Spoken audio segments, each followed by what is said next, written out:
Thank you very much for joining the ELNET Monday Zoom. We are following events, as you all are, very diligently. You know that there is American mediation, and the Secretary of State just met with Prime Minister Netanyahu a few hours ago. There are probably one or two scenarios. Either there will be a success in the talks over releasing the hostages and the war in Gaza, or the talks will not succeed. And then the question is, who will be blamed? Will it be Hamas or Israel? Every scenario here has huge implications in terms of regional security, the potential of a breakout of a regional war. Please also pay attention to the fact that we had our first attempted suicide attack yesterday in the heart of Tel Aviv, really for the first time in several decades. The reports are that the terrorist was planning to enter a synagogue with an 8-kilogram explosive device on his back. So we're facing suicide bombings again in the heart of Israeli cities, in addition to the continuing rocket fire from the north, the threats from Hezbollah and Iran, and other security incidents that Israelis and Israel need to deal with every minute of the day.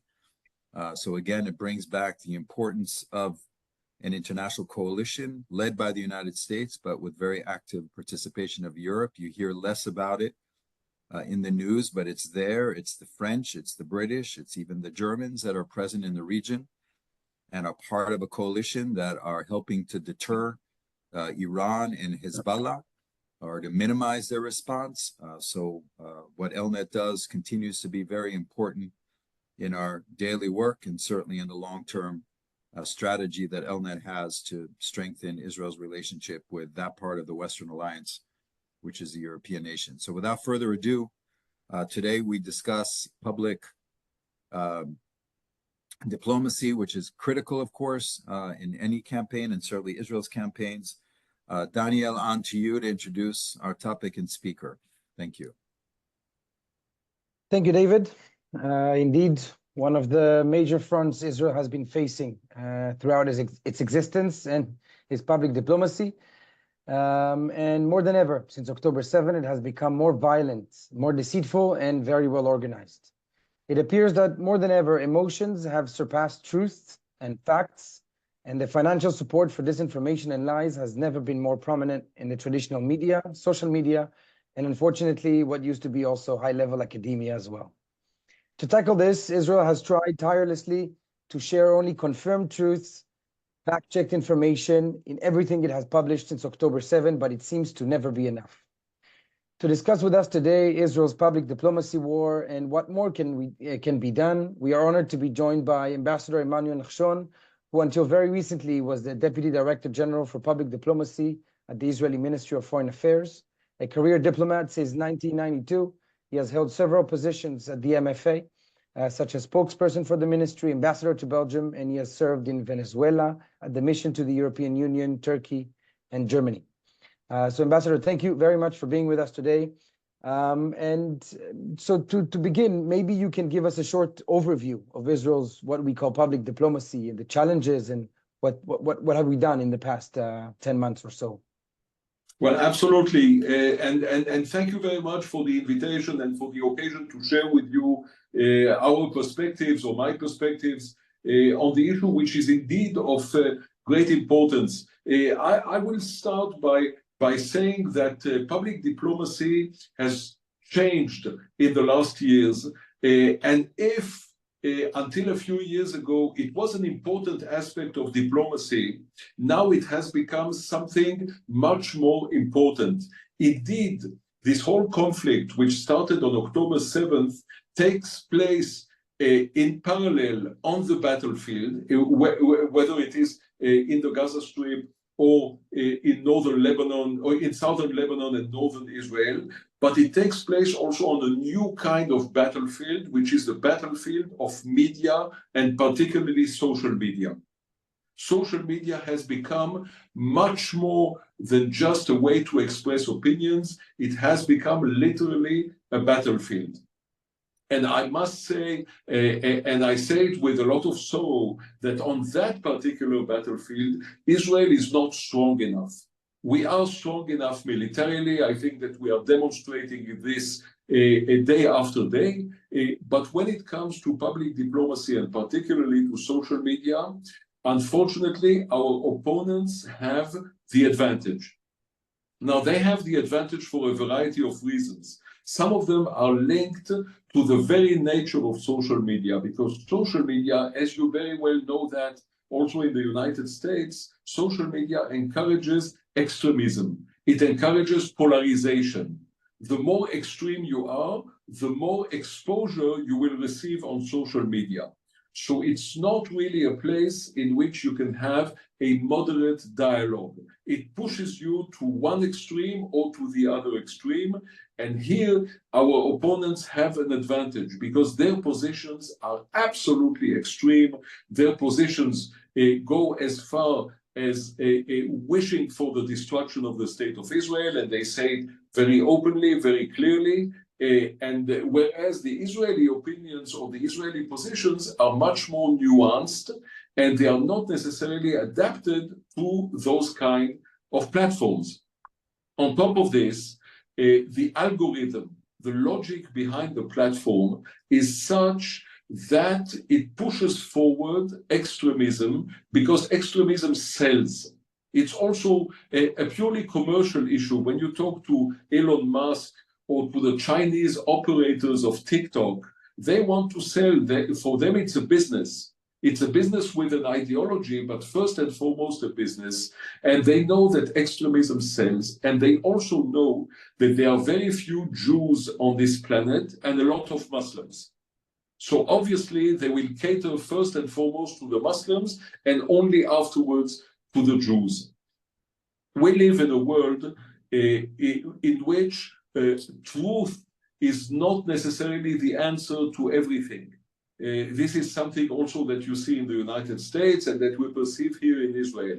We live in a kind of a post-truth era in which you can say things which are outrageous, stupid, irrelevant, and nevertheless they will be perceived as the truth because they are repeated over and over again. Saying, for instance, that Israel is a white colonialist enterprise, or that we practice apartheid in Israel, or nonsense of the same nature, is something which starts to gain an audience, even in the United States, because the more you repeat a lie, the more it becomes the truth, especially among people who are not educated, who do not have enough knowledge, and who cannot make the difference between right and wrong.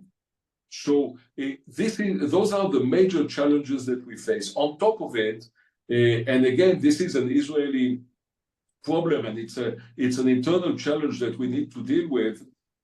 We have not taken this seriously enough in the last years. We have seen this public diplomacy instrument become more and more important, but we did not invest the budgets and the manpower necessary in order to be out there, top level, and to be able to counter the offensives of our enemies.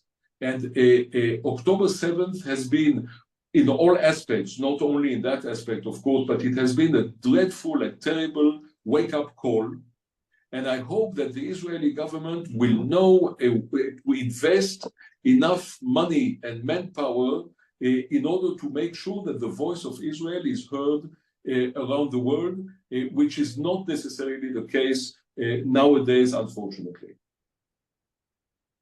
Thank you. Very optimistic overview, I would say, at least to begin with.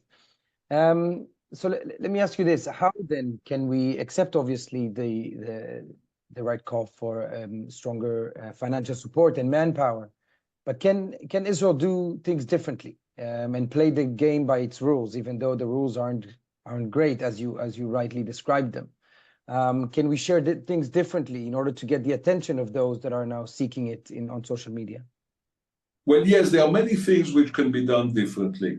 Again, and it's very much, I would say that it's a consequence of the nature of social media. On social media, everything has to be very short. We don't have time. We don't have the hours or the minutes even needed in order to give a context to things and to explain things in a proper way. We have seconds, mere seconds. Whoever has been on Instagram or TikTok knows that it's really, those are very short clips, very short videos of a few seconds, 10 seconds, 15 seconds. And this is the time that you have in order to bring forward your arguments. So we need to simplify our arguments. We need to make them shorter. They need to be more emotional, because at the end of the day, those social media instruments are cater mostly to a young population. And to this population, the emotional arguments work much better than rational arguments. So we need to be emotional, we need to be short, and first and foremost, we need to tell a story. This is about storytelling. The Palestinians have created a story which has nothing to do with their reality or any kind of reality, but it's a story that people, that mostly young people in the United States, like to listen to. We are oppressed, we are unhappy, we were living a wonderful life. Jews, Christians, and Muslims were living together a wonderful life until the evil Zionists arrived and they spoiled everything for everybody. And now we are the victims of a white oppressor colonialism. They use a terminology to which the Western world, and particularly the United States, is very sensitive in a totally different context, in the context of Black Lives Matter, in the context of internal tensions in the United States, of Native Americans, etc. But they know in a very smart way how to use this narrative in order to present it as if it is their own. And we need to be much smarter than we are. I think that we have lost the edge, we have lost the advantage. We have been, and it's a criticism, by the way, that you will hear not only from me, but from many Israelis, we have been, in the last years, far too complacent. We did not realize that the world around us was changing and was becoming increasingly complex and dangerous, and that we need to adapt to a new reality. One aspect which is absolutely essential, and it was mentioned earlier on by David Siegel, is the fact that we need to create coalitions.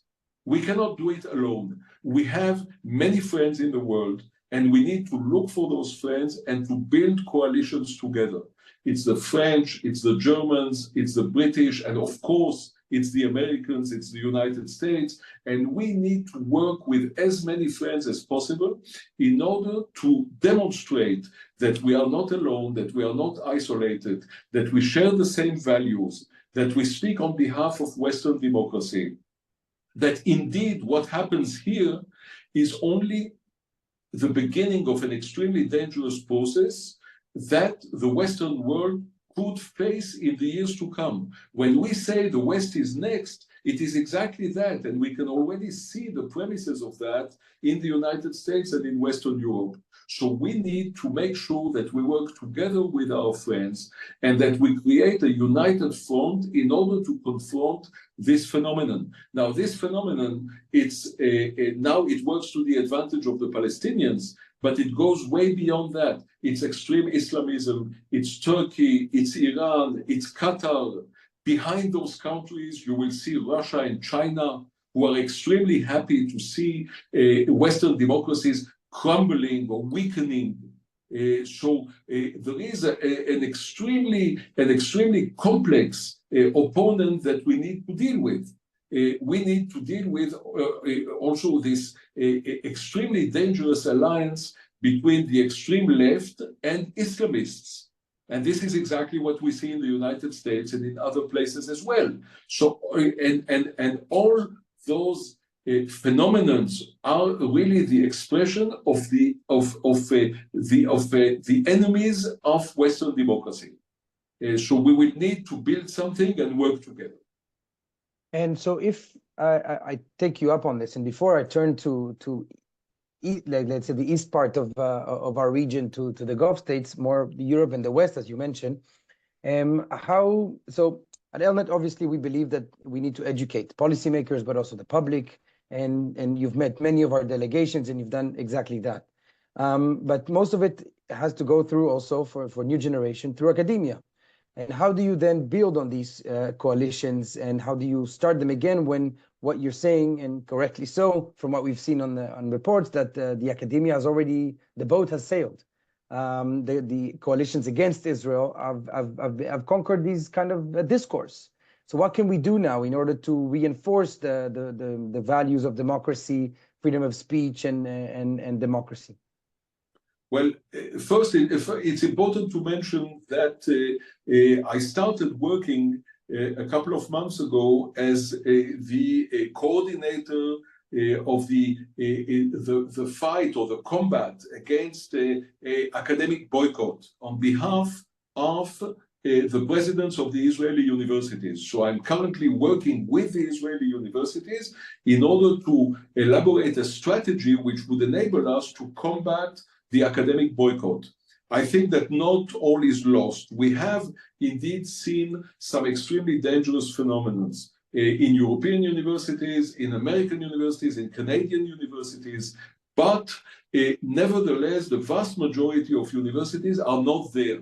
You will see, so we have seen those encampments in American universities and other things as well, but nevertheless, there is a lot that can be done. And indeed, we need to build those coalitions. You will find in Europe a lot of intellectuals, a lot of politicians who are very much in favor of Israel. And even if they are critical of this or that aspect of Israeli policies, which is perfectly legitimate, by the way, I open a parenthesis, this is perfectly legitimate. You know that in Israel, we are divided also regarding the way we look at our government and its policies. And I think that it's perfectly legitimate to say, I'm a friend of Israel, but I do not accept or I reject this or that aspect of a certain policy promoted by the Israeli government. So we have to build a coalition which would be based on friends who do not necessarily agree about each and every aspect,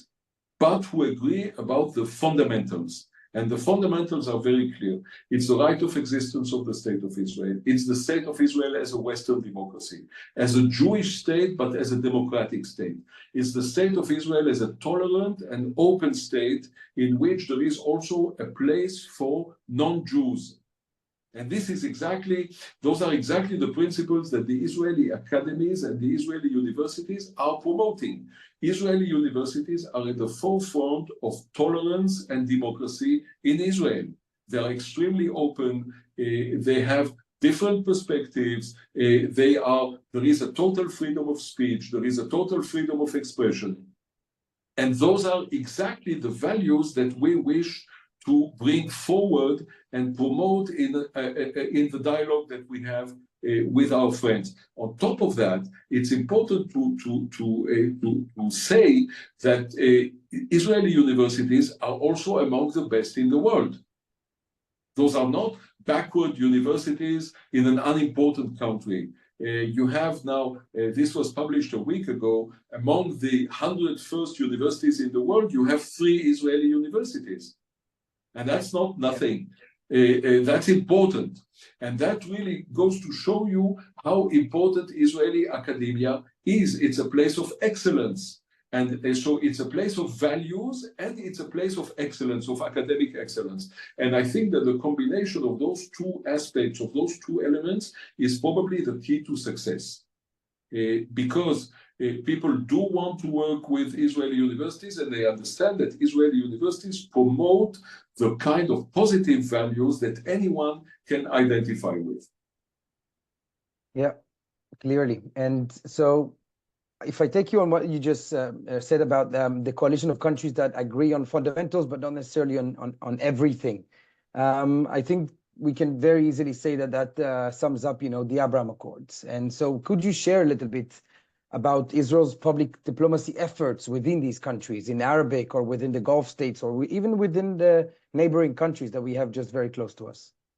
Yes, well, we are indeed extremely active in public diplomacy efforts directed at our immediate region. So we have all the social media platforms in Arabic, and they are extremely successful. They are followed by hundreds of thousands of people all over the Arab world. People who feel that it's important and to understand also the Israeli position. Again, they do not necessarily agree with each and every aspect, but they want to know what is it that Israel has to say, because they consider us as an important element in this part of the world. And we do understand that it's important to communicate with people in their own language.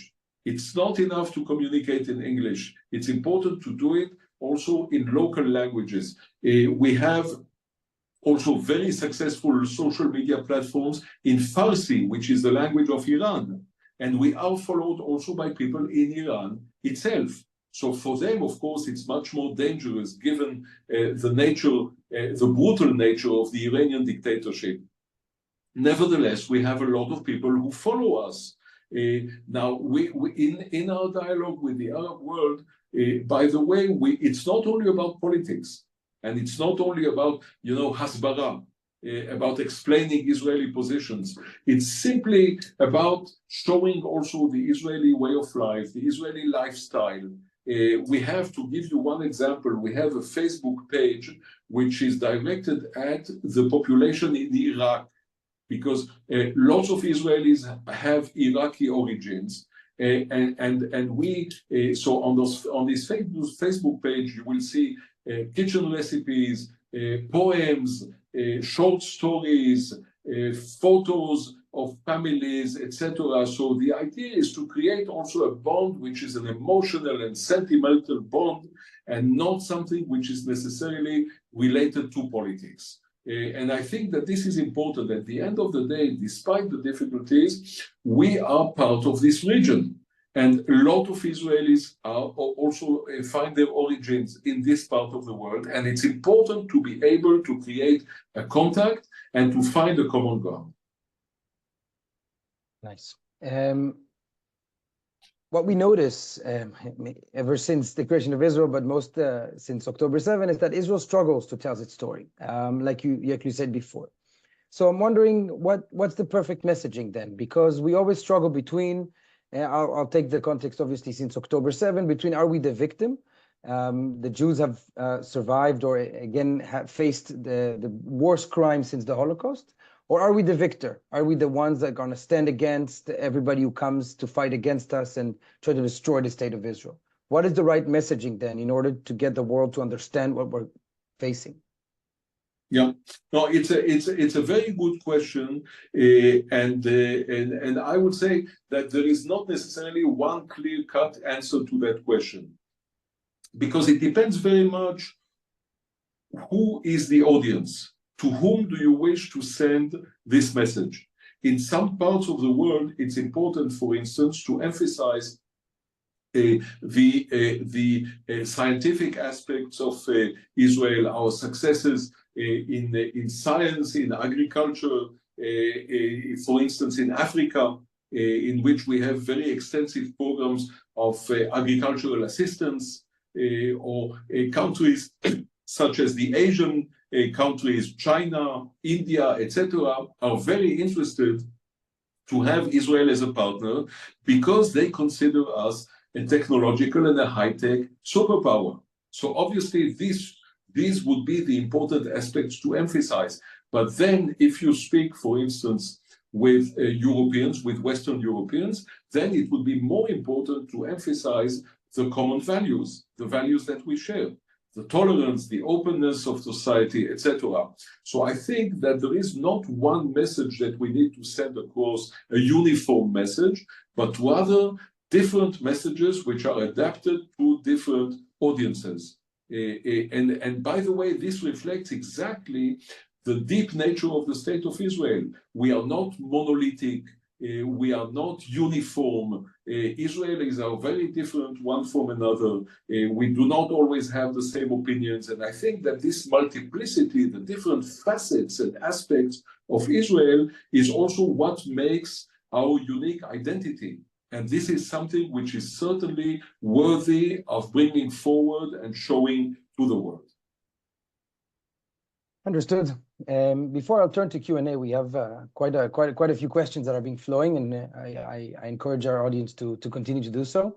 I'll ask you one last question is regarding the north of Israel, because since October 7, we've seen a very big effort, obviously, of Israel and the IDF to promote information and data and everything regarding Gaza. But it seems like the north of Israel, South Lebanon, and the Hezbollah war that they've declared on October 8th or 7th is not there. How can we make this a bit more of an issue that now everybody's talking about the retaliation of Hezbollah as if we've started this? Where have we lost the ground here? Yeah, well, I think that indeed we found ourselves, and it's also a military challenge, by the way. It's a public relations challenge, but it's first and foremost a military challenge. It's obvious that the top priority is Gaza. Certainly, with the Israeli hostages held by Hamas, it's obvious that our first priority is Gaza. But then we find ourselves also confronting enemies on a variety of fronts. It's as you mentioned rightly, South Lebanon and northern Israel. It's Yemen, it's Iraq with its pro-Iranian militias. It's also a direct threat from Iran. David Siegel mentioned earlier, and he was absolutely right, also now this suicide bomber yesterday in Tel Aviv. So we may be facing also a challenge coming from Judea and Samaria, from the Palestinians in the West Bank. So it's a multi-front conflict, and we need to create a good balance between all different aspects. It's obvious that we cannot allow and we cannot tolerate such attacks against the Israeli population, and we cannot tolerate the fact that tens of thousands of Israelis have been displaced from northern Israel and have to take refuge in other parts of the country. We are not willing to abandon a part of Israel just because we are under the threat of Hezbollah. On the other hand, we are also very cautious because we do not want to trigger a regional war. A regional war is not to the advantage of Israel. It's not to the advantage of anyone in the region. So we have to be cautious also in the way we exercise power in order to make sure that this will not bring about a conflict which apparently, as far as I understand, the other side also doesn't want. So we have to be extremely, extremely cautious. Now, we are not alone in this. It's not as if Israel takes its decisions without consulting and without talking to its friends. We discuss it, of course, with the United States. We discuss it with the French, with the British, with other allies, because whatever happens in the Middle East, and especially in the situation of a dangerous conflict, could have also an impact on other parts of the world. On Western Europe, certainly, but also possibly on the United States and other parts of the world. So we have to understand that, you know, a little spark which is lit here in the Middle East can bring about a huge fire also in other parts of the world.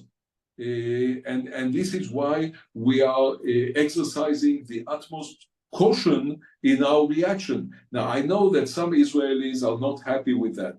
Or some Israelis, and you can read that in the newspaper and listen also to those opinions which are perfectly legitimate, say, no, we need to react, because if we don't react as strongly as possible, then our enemy will continue with this war of attrition. But on the other hand, I think that we need to be extremely responsible in order to make sure that this whole region is not transformed into one huge war zone in which there is an uncontrolled bloodbath or uncontrolled conflict going on. At the end of the day, in the region itself also, we have friends, we have allies. We have seen that, by the way, in April, when the Iranian launched missiles and rockets against Israel. We were not the only ones making sure that those rockets will not reach Israel.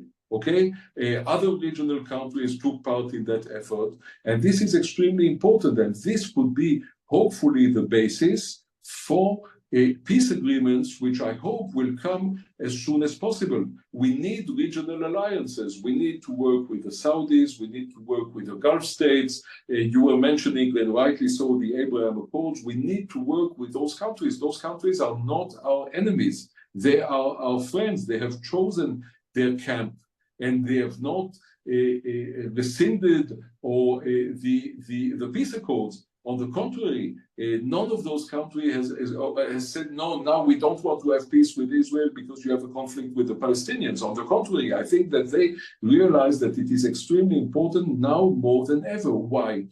Because the real enemy that we all face are the Iranians. And the Iranians are a threat to the whole region, to Israel, to the Gulf states, to Saudi Arabia, to the stability of the region. And this is why it's quite obvious that we need to work together in order to confront the Iranians.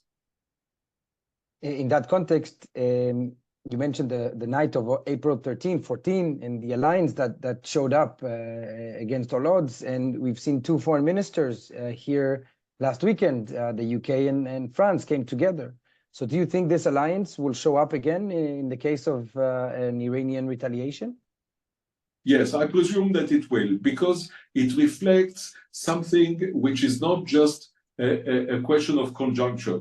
It reflects a deep choice of many countries in the region. Many countries in the region understand that Iran is a danger, that Iran is a threat to regional stability, that Iran is a threat to the whole region, and they understand that it's preferable to work together and to have a coordinated and concerted military effort when it comes to the Iranians. So I think that we will continue seeing that. And I hope, by the way, that this will be the basis also for a better regional understanding when the conflict is over. When the conflict is over, when this conflict will be over, it will only be the beginning of a new chapter in which it is extremely important also to act wisely and to start building with diplomacy the future of the region. We need to deepen our peace relations with the existing countries, and we need now to open also new avenues of peace with other countries. At the end of the day, if Israel wants to live in this region, it has to be in an atmosphere which is as peaceful as possible. Understood. Just before I turn to our audience, our new chair-elect, Tom Flesch, would like to say a few words. Okay, coming. Am I unmuted yet? Yes, we can hear you well. Oh, good. Ambassador, thank you for your insightful remarks. They're amazing. They brought deep emotion from me about the glory of the state of Israel, what it stands for humanity. And hopefully it will be a beacon of light in the world, especially in the free world, democracies to emulate and to make ourselves better and more peaceful with our neighbors. I was thinking just this weekend, hopeful that there would be some kind of breakthrough with this peace diplomacy negotiations that were going on. And I thought that if there was a breakthrough or something like that, it would be quite remarkable. I wasn't real optimistic, but I was listening, like you say, to the social media, and I was hopeful that something would come of it, and I'm still hopeful. And I thought that, that one word, hopeful, makes us so resilient because we have hope, and we work to make ourselves better people, and we work very hard to do that. And I just kind of circle back to ELNET and what ELNET does with this mission. And what we do with European countries to establish, to grow relationships with our European countries that are part of our network, because realizing it is so important in the world order that they stand close, the European countries stand close with Israel. And so I'm asking to all of our listeners, and I noticed that we have a lot of new listeners today for the first time, welcome to our morning briefing. And if this is your first time, you started with a great briefing. We are so fortunate to have an ambassador with us. But we're asking you to support the work we're doing. We're doing it on the ground. We're doing it through the diplomatic channels. we are looking to support freedom through thought, peace with diplomacy, peace with relationships, peace with commerce, the relationships between European countries and Israel. This is what we are focused in on right now. And I urge you, please, to support the work we're doing. If you have any questions to our audience, please be in touch with us. Let us know if you have some thoughts on what else we can do, how we can do differently, who we can invite to come. Please let us know. Let's communicate and let's work together for a peaceful, diplomatic future for Israel and the free world. Thank you. Thank you, Tom. And so then for our first question, I'd like to turn to Eileen Adler, please, if you would like to unmute yourself. Hi there. Hi. First of all, so appreciate, I'm going back to the PR concepts. You know, what can we do to help advance the creation of an effective PR strategy? And when I say effective, it has to be sophisticated. Social media is simply a tool as part of the strategy. But Israel has not really paid attention to PR and strategy. So is there something that we as an audience can help do to advance this? Well, I think, you know, it's like in any complex situation, the first stage is being conscious of the fact that there is a problem. And it took us Israelis a very long time to realize that we have a problem. So for a long time, you could hear Israelis saying, yeah, our Hasbara, it's not so good, it could be better. But I think that we did not realize the extent of the problem. Now, I am no longer in government. So I'm not obliged to stick to the government line. And I'll tell you very frankly that I'm not sure that government is the answer. I'm not sure that building an effective machine, an effective PR machine for the state of Israel and the Jewish people should be left only in the hands of the Israeli government. I think that on the contrary, we should look for partners here in Israel in civil society. We should look for partners among our friends, the Jewish communities, of course, and also the non-Jewish friends of Israel. So we should look for friends and we should start building a concept which is wider and larger than simply something representing the Israeli government. Because if you stick only to the Israeli government, then sooner or later you will encounter difficulties. Because each government has its own positions on this or that issue, which will not be acceptable to other people or will not necessarily be popular. And then we will run again into the same kind of difficulties that we have been facing until now. So I would go for something which was much wider, really a coalition of friends of Israel, and something which would enable us also to start fighting on an equal level with our enemies. If I go back many decades back, if I go back to the 50s and the 60s, okay, at that time, the idea of being pro-Israel was very strong. You had wonderful Hollywood movies such as Exodus and other, you know, and this convinced people. Why? Because the story was a wonderful story. And people felt that they felt identity, they identified with the story. Unfortunately, less and less people identify with the Israeli story as it is being told now, as it is being told in the last years. Why? Because, first of all, it's a story in which the element of hope has become less and less important.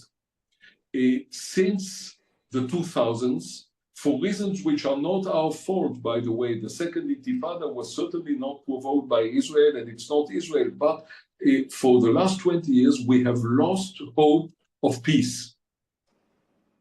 And this is something, it is this hope of peace which will bring people closer to Israel.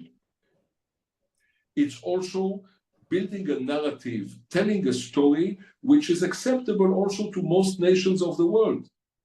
You know, when I see, and again, I'm trying my best not to be critical of this particular Israeli government or any Israeli government.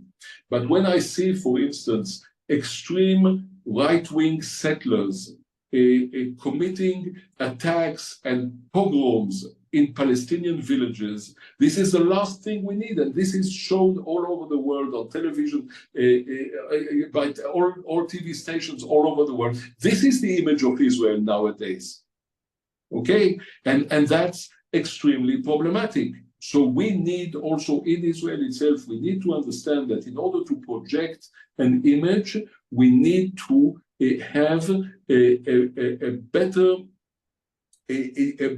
idea of what is it that we want, who are we, and what is it that we want. And for the moment, I'm afraid that it's still a bit confused. Thank you. Thank you.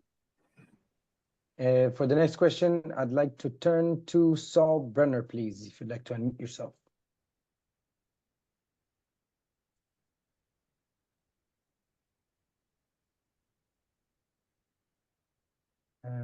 You're still muted. There we go. Now I'm off. Thank you very much. Ambassador, I have a question.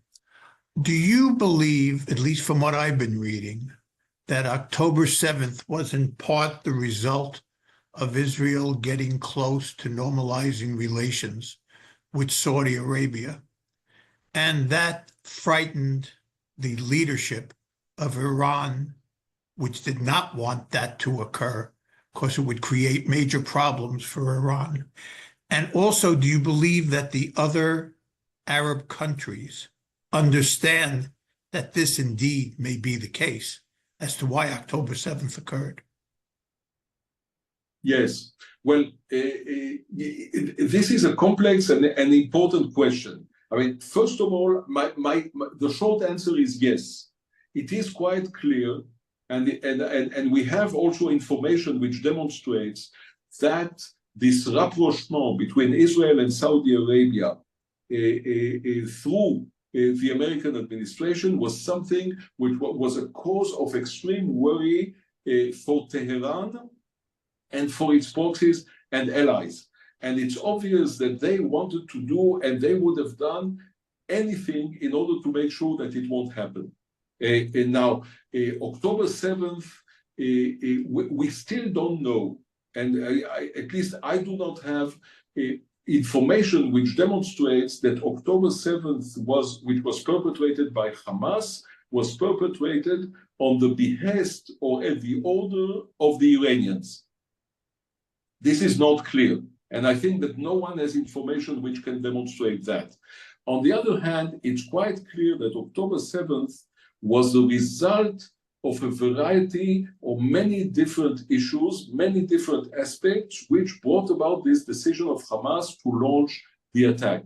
One of the aspects was also the perception of weakness of Israel. Israel was perceived as being weak, or Israel was perceived as being weakened, or having weakened itself because of the political developments of the last couple of years. So this is certainly an important aspect. This is a crucial aspect in order to understand October 7th.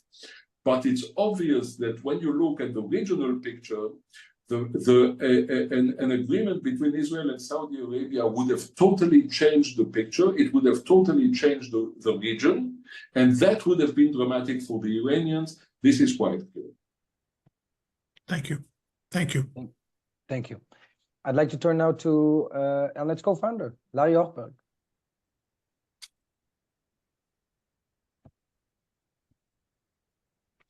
Yes. Can you see me or hear me? Yes? Yes, absolutely. You're in the social media department, which is very important. What is your evaluation on a slightly different subject of what's currently clear that the Muslim communities in Western countries, and that includes the U.S. now, seem to be reliable to vote against Israel and the Jews? Does this change what our social media message should be? Well, you're absolutely right. This is one of the main challenges that we face with the Muslim communities, and it did not have to be that way, by the way. The Muslim communities did not have to be anti-Israel, but they made a choice. They made a choice which goes, by the way beyond identification with the Palestinians. It's also a choice to be anti-Jewish and anti-Israel. We see that all over Western Europe. We see it in France, in Great Britain, in Belgium. It's quite clear in other places as well. And I guess that also in the United States. Now, I am not, it is not in my nature to capitulate or to give up. I think that this is exactly the moment in which we need to make an additional effort and build bridges of dialogue with the Muslim communities.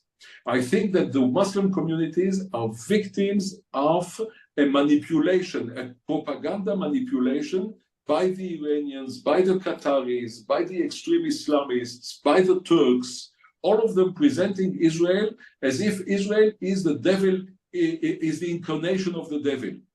You see also this effort directed against the Jews. And I think that it is the moment to show the Muslim communities that they are the victims of a manipulation.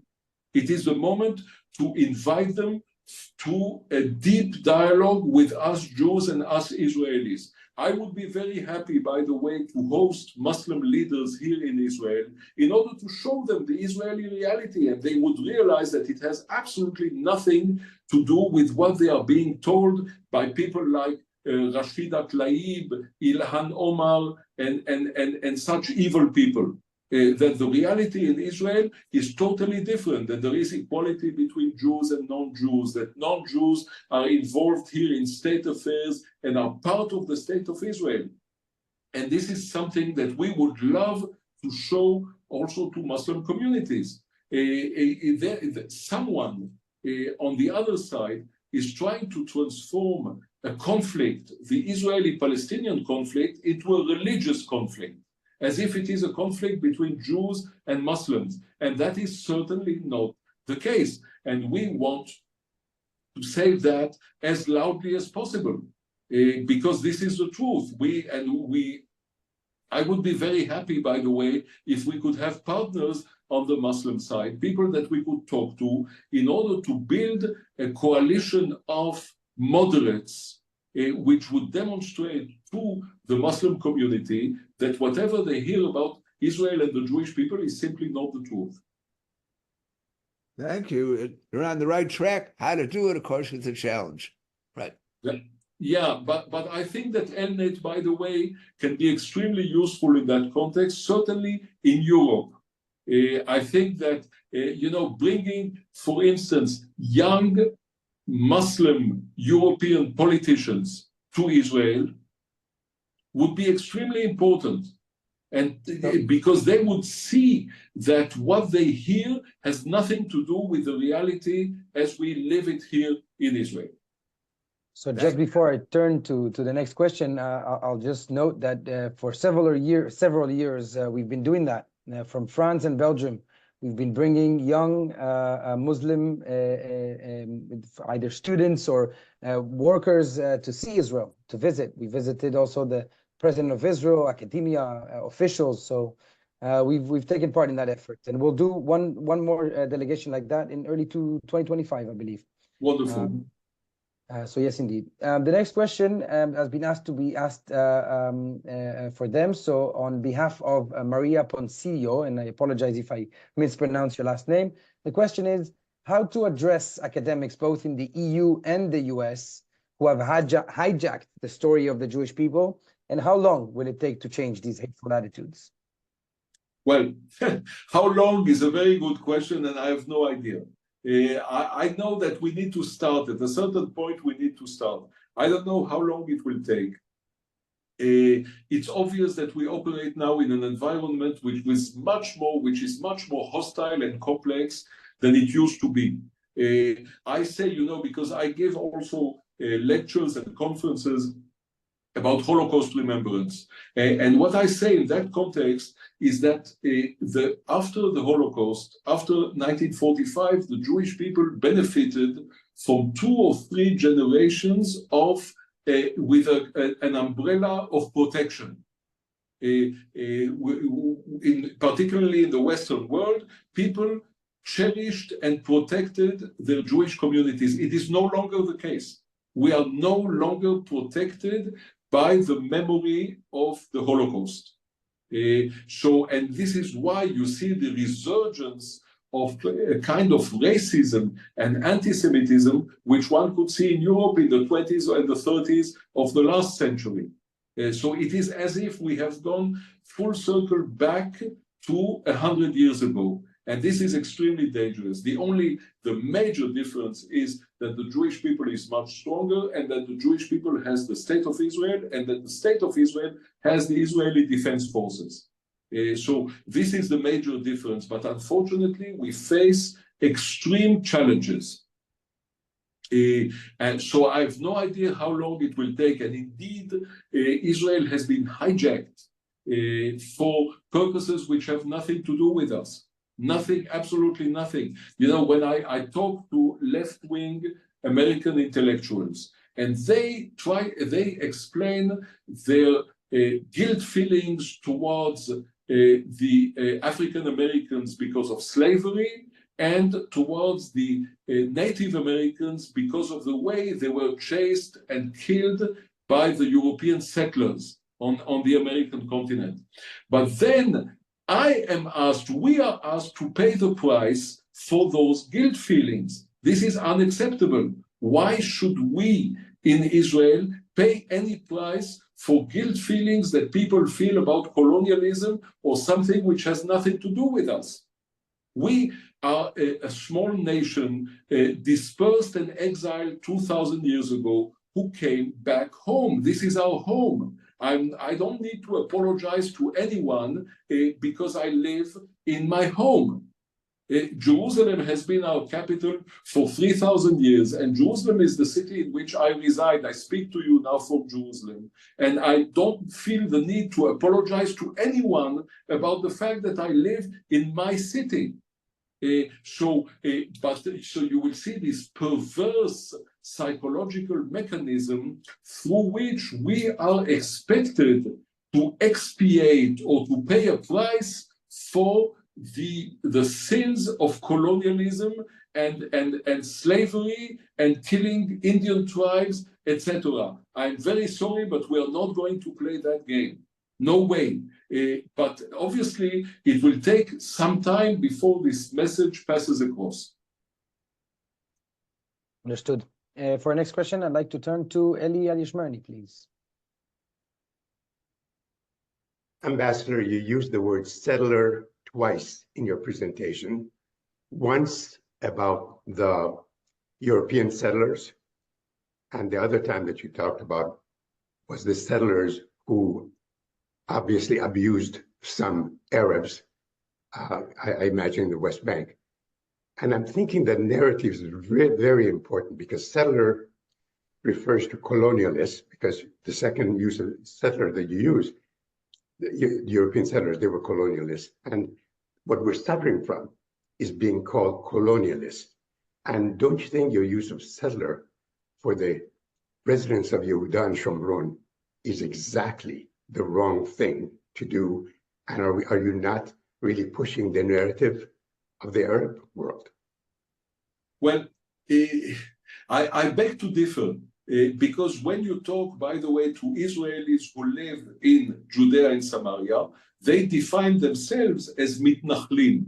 Okay, when they speak of themselves as mitnachlim, as settlers. Now, obviously, the word settler in Hebrew does not have the same connotation and the same baggage that it has in English. Okay, but when I speak, I think that speaking within the family, I don't see the problem of using that term, because I do not use it in any kind of a negative way, but simply in order to describe Israelis who live in Judea and Samaria.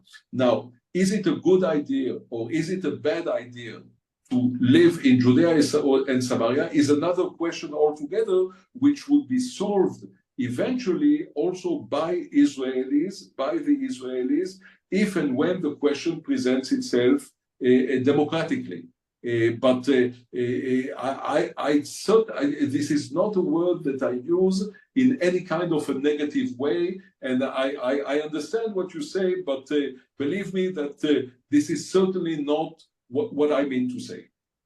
Look, I certainly never doubt your position about the Jews. All I was saying was the use of the term. I am a linguist, and I know what mitnachalim is, and it's definitely not colonialist. And it's people who go to where our nachala is, returning to our source. So I'm just thinking that using the word settlers, even within the family, because somebody within the family is going to use it outside the family, is, in my opinion, absolutely wrong, because it's not really what you mean. Maybe you have to figure out something else. What they did is wrong, and I hope that you are not so upset with them that you decided to call them settlers. Thank you. I believe Tom has another comment just before we close. So thank you. And Tom Flesch, please.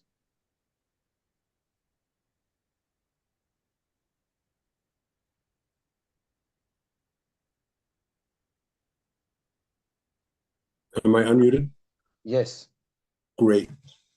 I'm still, first of all, I just want to make a comment, because oftentimes I hear people equating Zionists with settlers and that movement and colonialism, and that notion, you're talking about the media, I think dispels some of that problem that Ellie, you brought up. But the reason I wanted to make a comment right now is because I'm overwhelmed with the response that we're getting from our viewers.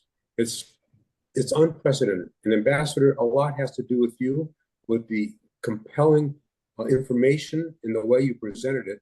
We are getting our viewers making donations to ELNET right now as we are broadcasting in a way that it's unprecedented. And I thank you so much for being with us. Your message is very clear. Our future, we have hope, and it's bright, and we will, on Israel High, is what we will commit ourselves to. And I thank all of our viewers for being financially supportive. And Ambassador, thank you. God bless you. And have this strength to continue the work that you are doing now in the new chapter in your life. And I hope that we will be together with you as we continue the journey. Thank you very much. Thank you very much. I appreciate that very much. Thank you. Thank you. And by the way, it's in our chat, but our donation, the website number, the address is scrolled across in the chat room. So thank you. Thank you so much. And on that very optimistic note and happy note for what we can have during these times, Mr. Ambassador, thank you so much for being with us tonight, or this morning, depends where you are. Thank you. Bye-bye. Thank you.